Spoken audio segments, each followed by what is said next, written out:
hadir produk-produk varian baru, tentunya itu juga mendorong anak-anak untuk ingin mencoba. Vape, kemudian ada Pods ataupun IQOS itu ya Bu ya. Kemasannya menarik, banyak anak-anak muda yang mungkin tertarik mencoba. Sehingga sangat mudah sekali anak-anak untuk kemudian ingin mencoba seperti apa belanja rokok itu hanya di bawah beras ya. Jadi kalau bilang kan menyumbang cukai.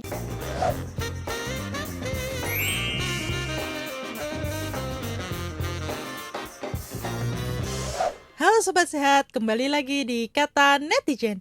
Kabar kesehatan netral, informatif, jelas, terkini.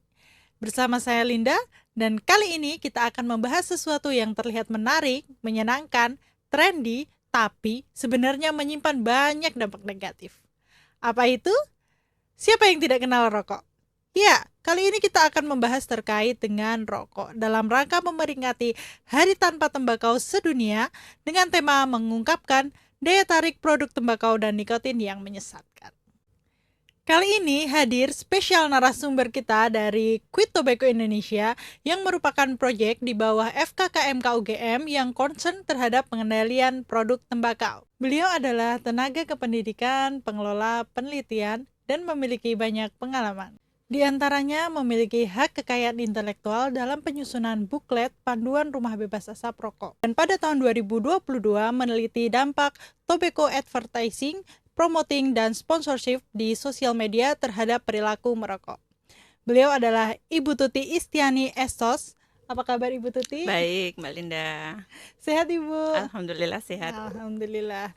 Ya, karena ini spesial sekali dengan Ibu Tuti. Nah, sekarang nih Bu, melihat perkembangan zaman, kenapa sih banyak anak-anak yang sudah merokok ini Bu? Iya, baik, terima kasih Mbak Linda dan salam sehat mungkin ya saya ucapkan untuk semua pemirsa. Jadi ya berbicara terkait dengan masalah rokok ya, terutama untuk anak muda, yang jelas ini memang menjadi permasalahan yang ada di Indonesia ya. Jadi ini menjadi satu dilema tersendiri dan memang beban pemerintah juga terkait dengan masalah rokok ini memang cukup berat gitu ya. Nah, memang untuk perokok anak itu kan memang di Indonesia sendiri masuk di peringkat ini ya tinggi ya. Jadi perokok anak di Indonesia cukup tinggi seperti itu. Dan memang sebenarnya kalau kenapa sih kok kemudian banyak anak-anak yang rokok itu sebenarnya ya kembali lagi memang terkait dengan iklan ya. Maksudnya memang iklan bahkan saat ini itu kan di media sosial seperti itu luar biasa seperti itu, sehingga aturan terkait dengan masalah pelarangan iklan itu ketika memang itu belum benar-benar bisa diimplementasikan, saya kira memang itu sangat besar pengaruhnya dengan anak kemudian mulai merokok seperti itu. Sehingga memang harusnya pemerintah sendiri memang harus ada upaya seperti itu terkait dengan masalah pelarangan iklan ini. Dan juga saat ini karena juga hadir produk-produk varian baru, tentunya itu juga mendorong anak-anak untuk ingin mencoba seperti itu ya. Sekarang banyak sekali produk-produk rokok elektronik seperti itu yang berbagai macam bentuknya dan itu sangat-sangat menarik ya. Dari sisi kemasannya saya kira sangat menarik sekali sehingga sangat mudah sekali anak-anak untuk kemudian ingin mencoba seperti itu. Sehingga memang di Riskesdas terakhir itu angka mulai merokok di Indonesia itu semakin muda, Mbak. Itu yang menjadi keprihatinan ya, dan itu harus menjadi kepedulian kita bersama seperti itu. Jadi memang produk-produk rokok ya, kalau sekarang ini kita kenal vape, kemudian ada Pods ataupun IQOS itu ya Bu ya. Kemasannya menarik, kecil, dan lucu-lucu, jadi banyak anak-anak muda yang mungkin tertarik mencoba. Kemudian Bu Tuti, kalau rokok-rokok yang varian-varian baru itu apakah lebih aman dari rokok konvensional, Bu? Ya, kalau bicara soal aman atau ini lebih aman atau itu sebenarnya memang kalau dari sisi kesehatan kita ini ya maksudnya bukan kemudian ini pilihan aman atau tidak seperti itu. Yang jelas sebenarnya memang rokok itu sendiri sebenarnya bukan sesuatu barang yang seharusnya dikonsumsi. Itu yang harus kita garis bawahi ya. Jadi ketika berbicara kemudian karena kalau mau dulu penelitian bahaya rokok itu kan maksudnya berlangsung cukup lama ya. Maksudnya akhirnya ditemukan rokok mempengaruhi dari si perokok, akhirnya bisa mempengaruhi perokok pasifnya, akhirnya malah sekarang ada third hand smoke-nya orang yang nggak ngelihat asapnya aja kena dampaknya. Nah, itu kan butuh penelitian yang panjang seperti itu. Sehingga ketika itu sudah jelas-jelas memang bukan masalah yang harus dikonsumsi, ya seharusnya memang dijauhi kan, seperti meskipun memang penelitian belum banyak ya kemudian yang sekarang, tapi yang jelas kan itu membawa dampak negatif. Karena itu memang yang dimasukkan ke tubuh memang bukan sesuatu, memang itu racun kan, tapi kadarnya seberapa tentunya, tetapi itu tetap tidak kemudian harus dimasukkan ke tubuh seperti itu. Jadi memang saya kira itu tetap harus dijauhi seperti itu ya. Kalau dari sisi kesehatannya seperti itu. Jadi memang belum ada bukti bahwa rokok yang terbaru itu pasti aman ya Bu ya, tetap saja berbahaya karena memiliki banyak racun. Kemudian selanjutnya, seberapa besar sih Bu pengaruh rokok terhadap kesehatan ataupun aspek-aspek lain seperti ekonomi?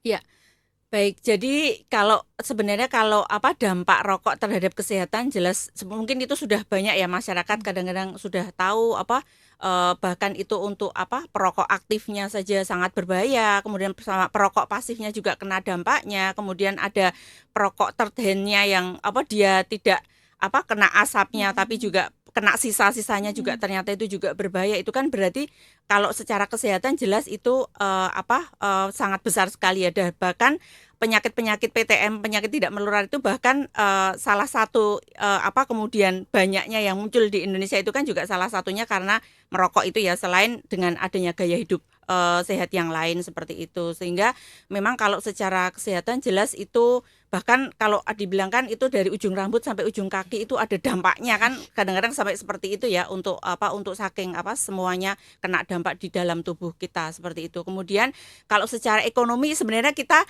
bisa melihat yang deket aja kayak gitu ya. Jadi kayak BPJS itu kan untuk membiayai penyakit-penyakit yang juga berhubungan dengan masalah perilaku merokok ya. Jadi tentu saja itu juga menjadi beban berat juga untuk pemerintah seperti itu, dan hasil dari untuk belanja masyarakat aja itu kan belanja rokok itu hanya di bawah beras ya. Jadi itu yang memang cukup memprihatinkan juga. Jadi bahkan perokok-perokok itu banyak yang memang dari kalangan miskin kan, seperti itu, menengah ke bawah seperti itu, sehingga sudah mungkin dalam kondisi ekonomi yang miskin malah bebannya lebih banyak pengeluarannya untuk masalah rokok kan, seperti itu ya. Jadi itu tentunya membawa beban ekonomi yang cukup besar, karena kalau hanya di bawah beras itu berarti untuk yang lain-lain aja sudah terkesampingkan kan, untuk pendidikan, untuk mungkin gizi anak seperti itu, saya kira udah sangat-sangat di bawahnya lagi kayak gitu.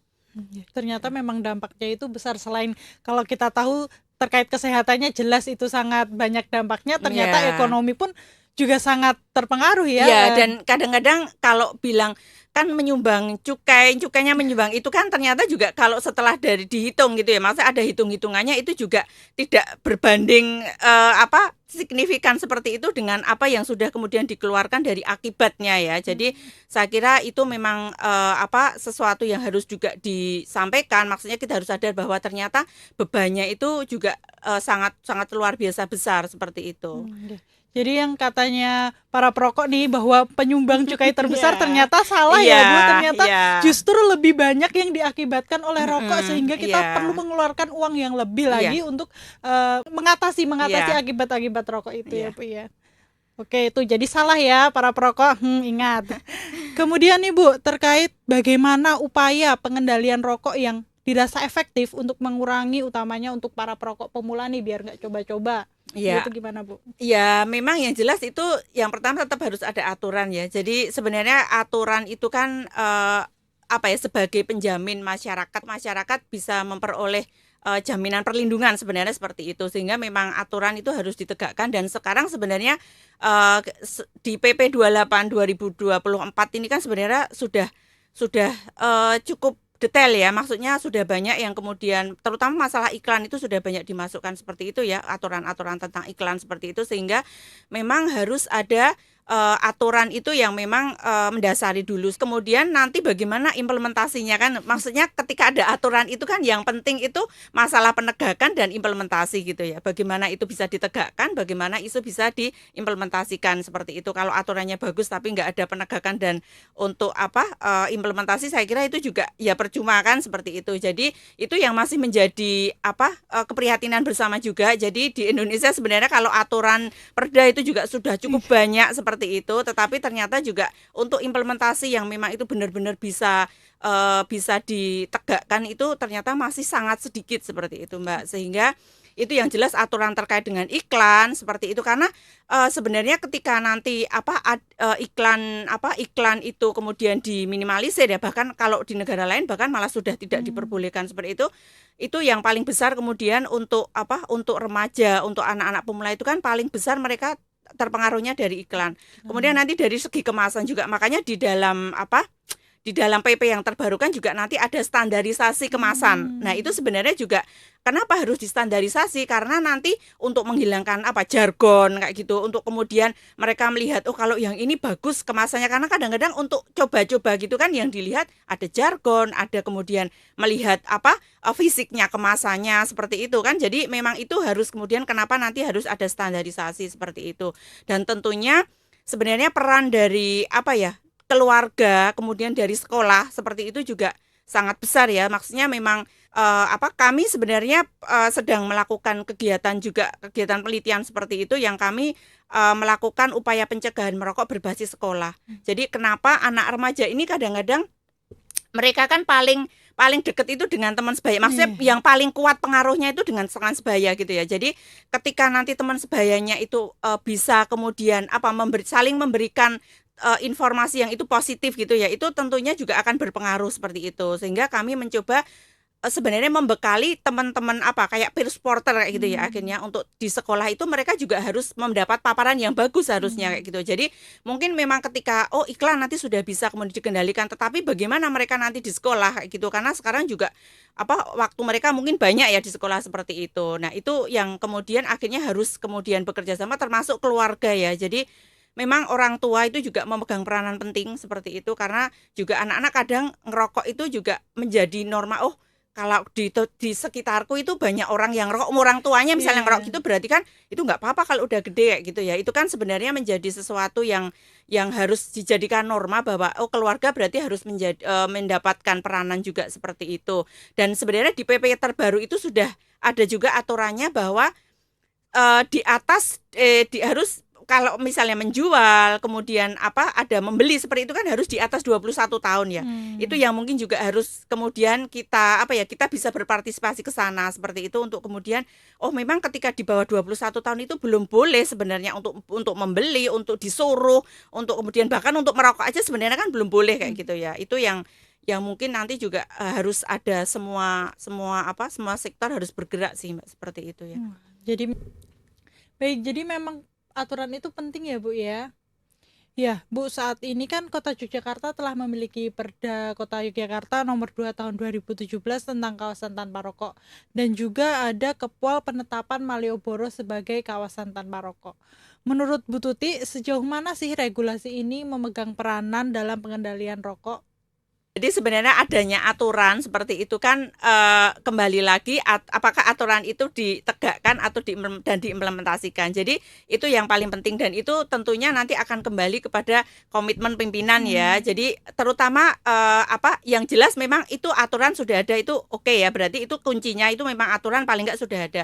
Kemudian yang kedua itu memang perlu nanti ada evaluasi. Maksudnya apakah perda yang ada selama ini apakah sudah diimplementasikan dengan baik ataupun memang sudah ditegakkan dengan benar seperti itu butuh implementasi, apalagi mungkin saat ini sudah masa-masa pergantian kepemimpinan. Nah, itu kan sehingga itu butuh kemudian dievaluasi agar kemudian nanti kedepannya bisa berjalan dengan bagus seperti itu ya. Jadi di PP yang tadi saya sampaikan, PP 28 2024 itu sebenarnya sudah sangat detail mengatur ya. Jadi sebenarnya itu nanti kan dikembalikan lagi untuk pelaksanaannya di pemerintah daerah, sehingga ketika nanti akan mengacu di dalam PP itu sebenarnya sudah banyak sebenarnya yang bisa kemudian itu semacam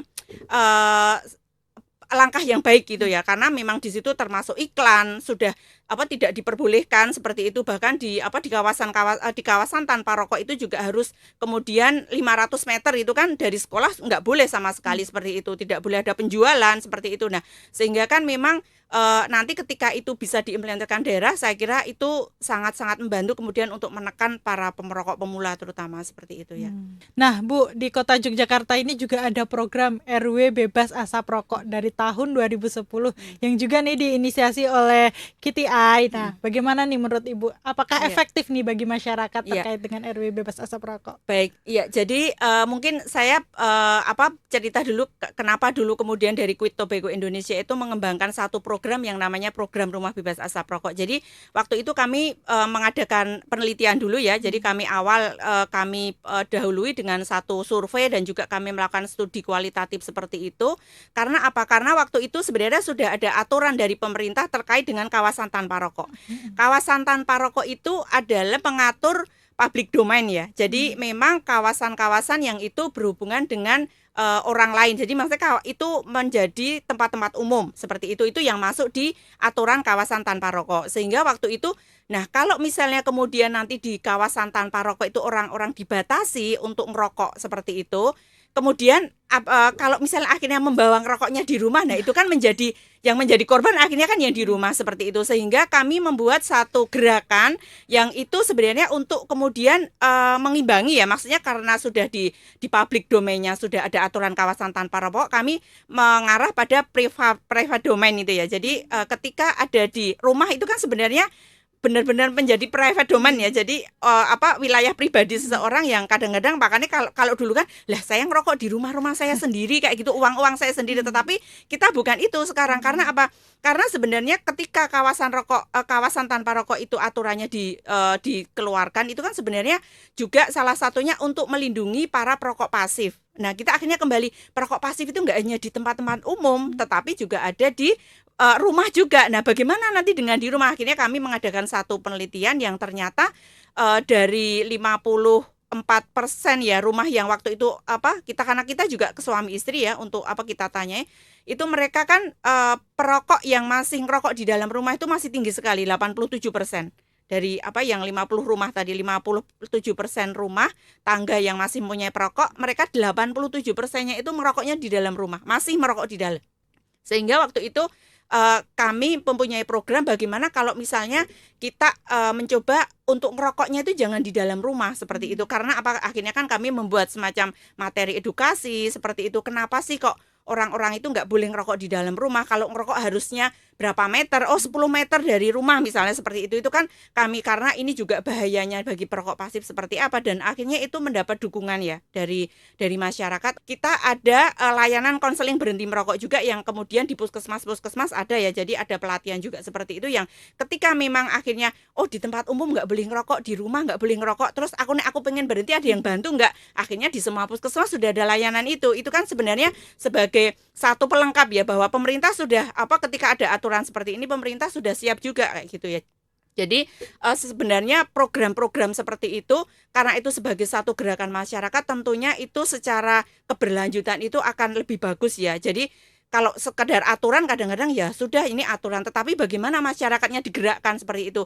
Mereka akan merasa memiliki, mereka akan merasa ini komitmen bersama kita yang membuat gitu. Akhirnya mereka akan melakukan, akan kemudian dengan kesadarannya, karena ini menjadi kesepakatan bersama, kalau ada tamu, ayo ngerokoknya jangan di dalam misalnya seperti itu. Kemudian nggak harus kemudian marah dengan istri karena saya nggak boleh ngerokok di dalam, karena ini menjadi sebuah kesepakatan bersama yang ini menjadi gerakan masyarakat. Dan bahkan di PP terbaru ini Mbak, ini sudah masuk ya, maksudnya kita sebenarnya inisiasi itu sudah 2008 ya, kemudian melakukan pendampingan 2009, deklarasi 2010 itu di Kota Jogja. Saat ini sudah ada 258 kalau nggak salah ya. Itu luar biasa. Maksudnya kami berharapnya gerakan-gerakan seperti itu yang itu ternyata juga sudah dilakukan di berbagai daerah di Indonesia. Jadi itu sudah dilakukan di berbagai daerah di Indonesia, dan itu menjadi satu modal sosial sendiri ya, bahwa ternyata masyarakat itu juga butuh penyadaran, butuh satu gerakan bersama untuk kemudian menuju